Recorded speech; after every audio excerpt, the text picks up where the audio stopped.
They say fame is fleeting. It can also be very dangerous. And actor Charlie Sheen is a good example. Years of drug and alcohol addiction, hard partying, and scrapes with the law ate into a successful career and nearly cost him his life. Tonight, our Charlie has an exclusive interview with Sheen. Now, Charlie Sheen recently agreed to sit down with me and talk for the first time about his burned out years and his painful attempts to reclaim his life. After months of rehabilitation, Charlie Sheen is ready to talk about what he went through. And as you'll see, he doesn't pull any punches. I don't think I can keep this up for a year, Grandma. I think I've made a big mistake coming here. Charlie Sheen was a Hollywood star at the age of 21. His first two major pictures, Platoon and Wall Street, were major hits, and he had leads in both. How much is enough? He's made millions in other hits like Major League and Hot Shots, but he never believed he deserved his success. And to be blunt, he's done his best to throw it all away, courting the image of a Hollywood hellraiser. One day I was stuck with this label of like Hollywood's bad boy. I felt like it was necessary to keep feeding that fire because I'd earned this reputation, and now I was going to live up to it. But living up to the bad boy image nearly killed him, forcing his family and friends to make hard decisions to save his life. Born Carlos Irwin Estevez, he grew up the youngest in an acting family. His father, Martin Sheen, whose stage name Charlie took for his own, starred in dozens of motion pictures. His brother Emilio is an accomplished actor, writer, director. But it was always Charlie, right from the time he was just a little kid, who seemed destined to really make it big. We used to make Super 8 films. There were other kids involved that since became actors, the Lowe's, the Penn, people like that. Yeah. Sean Penn. Chris Penn, yeah. His brother Chris. And your brother? Yeah, Emilio, yeah. You were all making movies around the house? Around the house, around the neighborhood. You know, we had scripts and plots and special effects, and they were pretty exciting. Charlie took his first professional acting job in 1974 at the age of 9 in the TV movie The Execution of Private Slovik. And then, 1 year later, traveled to the Philippines, where he watched his father almost die of a heart attack during the grueling shooting of Apocalypse Now. Your dad, in that period of time, fought his own addictive demons, didn't he? Yes. He had a struggle with alcohol? Yeah. Were you aware of that as a kid? To an extent, yeah. Yeah, he remembers it today, I think a little worse than it was back then.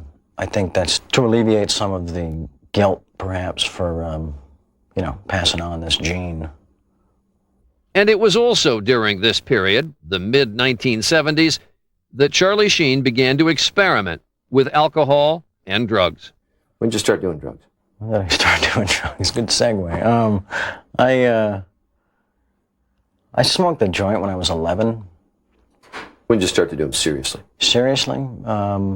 Early 20s. What do you define as, when I say take drugs seriously, what do you mean? On a daily basis, regardless of responsibility or commitment. What kind of drugs? Alcohol, cocaine.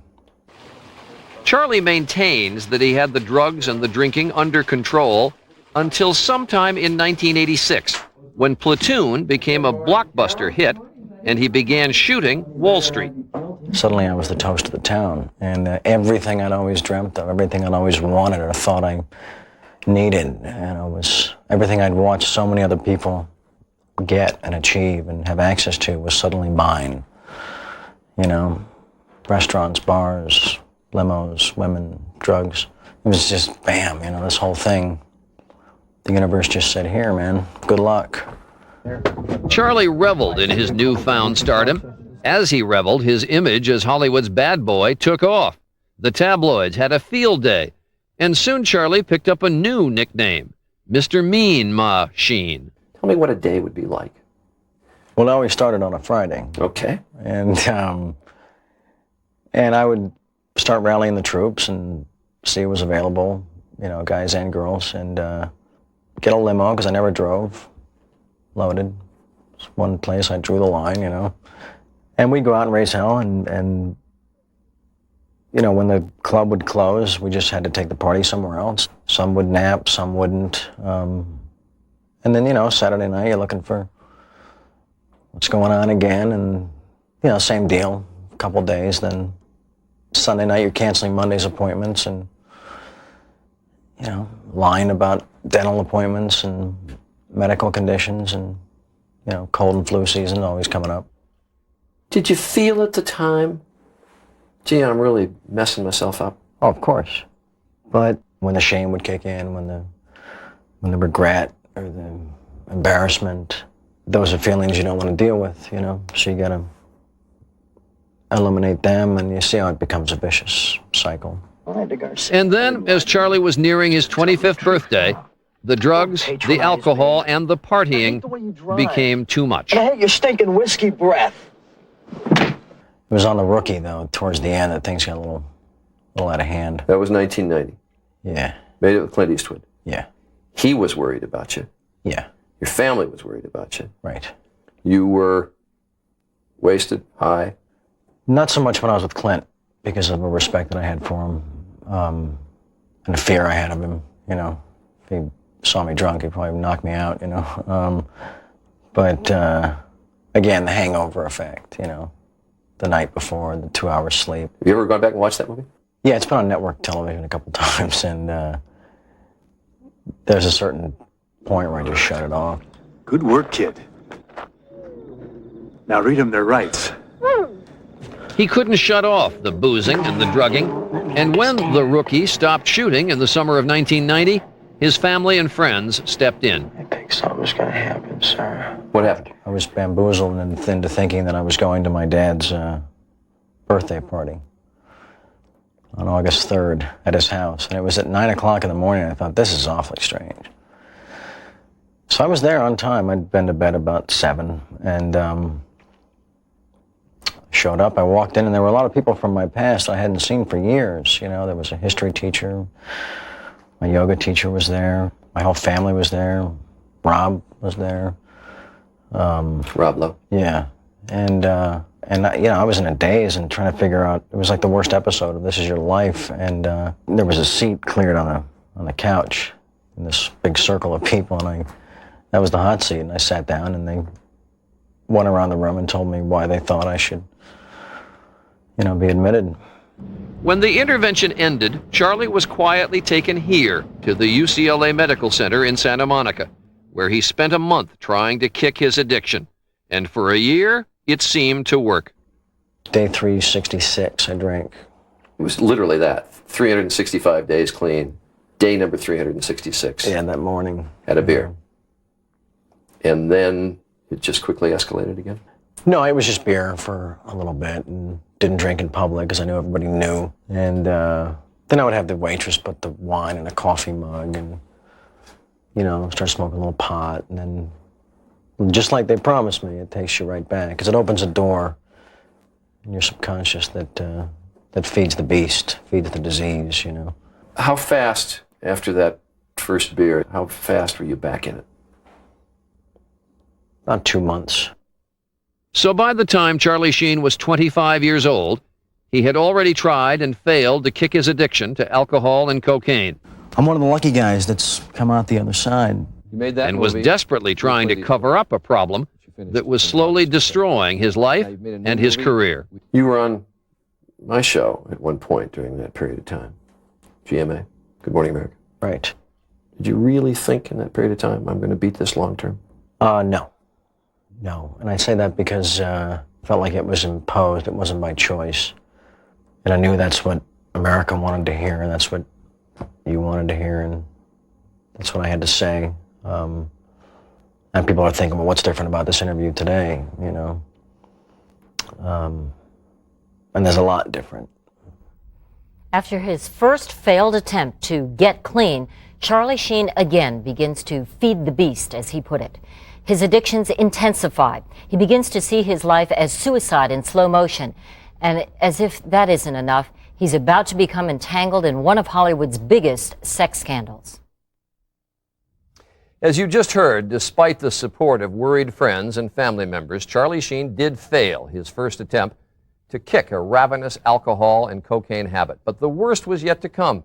His addictions were now threatening his career and his life, and Charlie Sheen was about to hit rock bottom.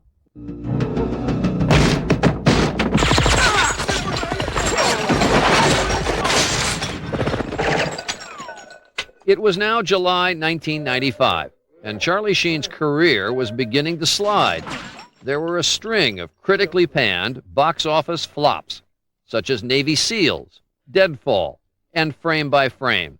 And his reputation as Hollywood's bad boy was reaching new heights when he was implicated in a scandal that grabbed the headlines. Charlie Sheen was a client of Heidi Fleiss, the notorious Hollywood madam, shelling out tens of thousands of dollars for high-priced call girls.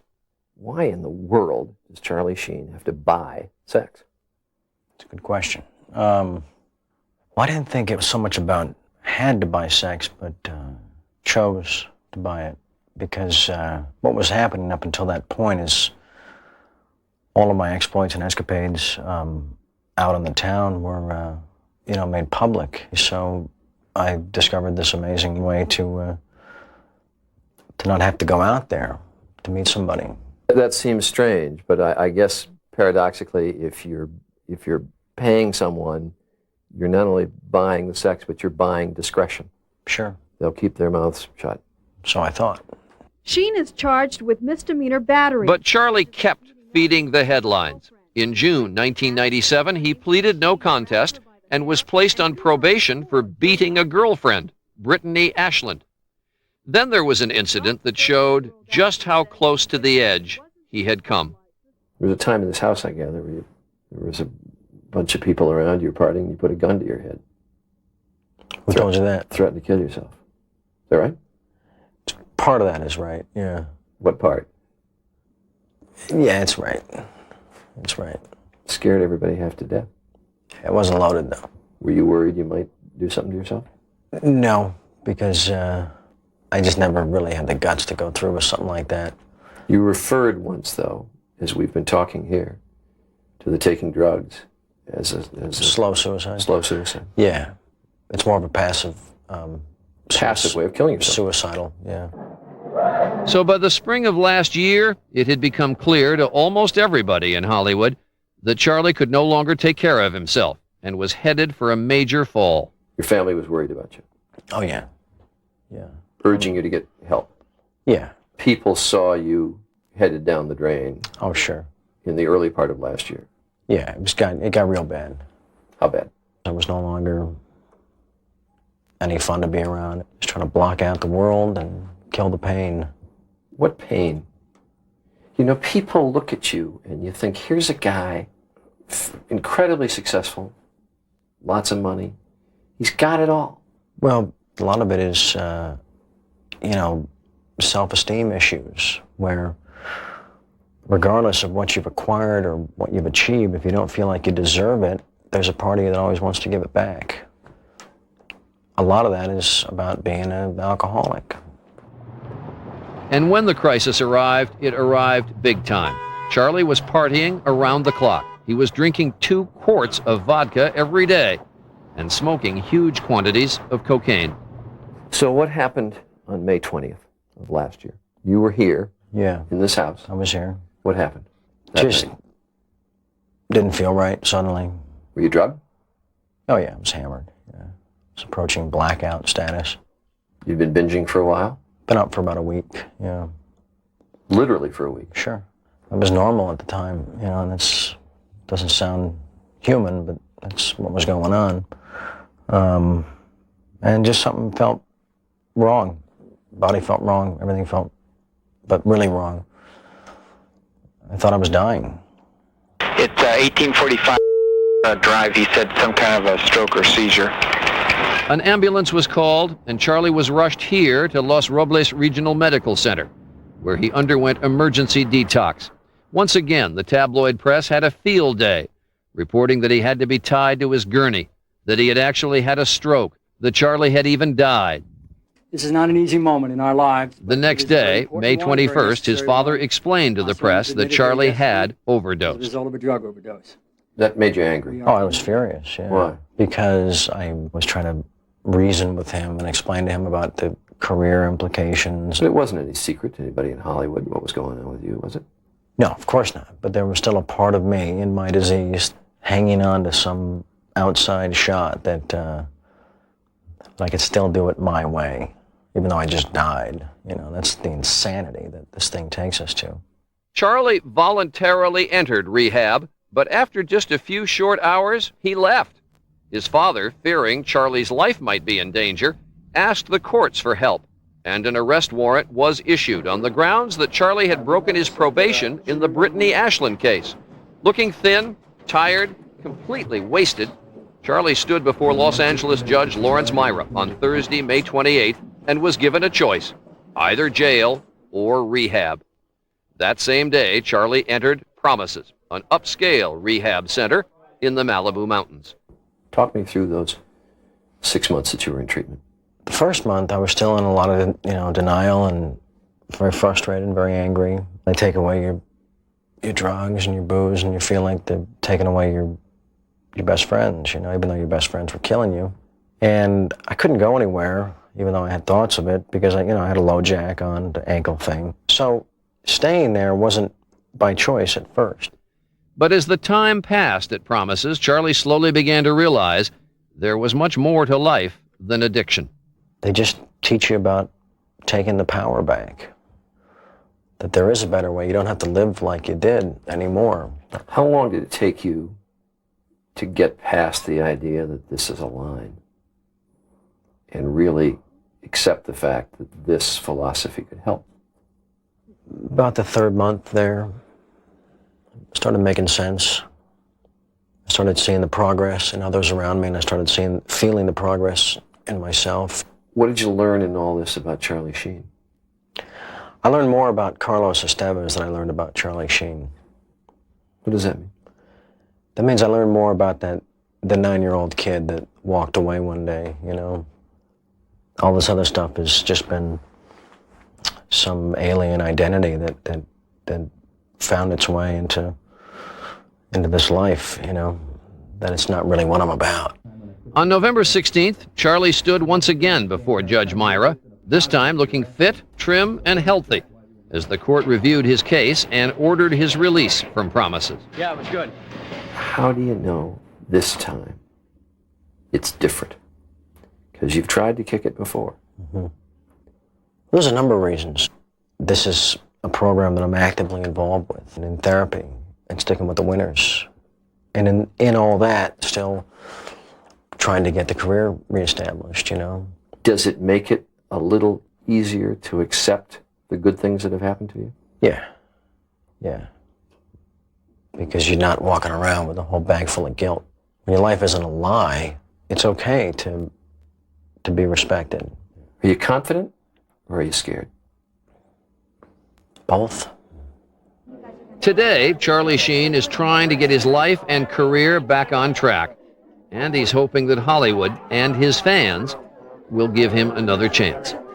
When I saw you just before Christmas on the Jay Leno show, please welcome our old friend Charlie Sheen. The audience stood up and they applauded and they applauded and they applauded. Surprise you? Oh, yeah. When that happened, I felt like it was all going to be okay. What were they saying? We're glad you're alive. We're rooting for you. Welcome back. It was a very nice moment on that broadcast when he came out. By the way, he prefers now to be known as Charles Sheen. I've known him a long time. I hope he doesn't mind that we use Charlie.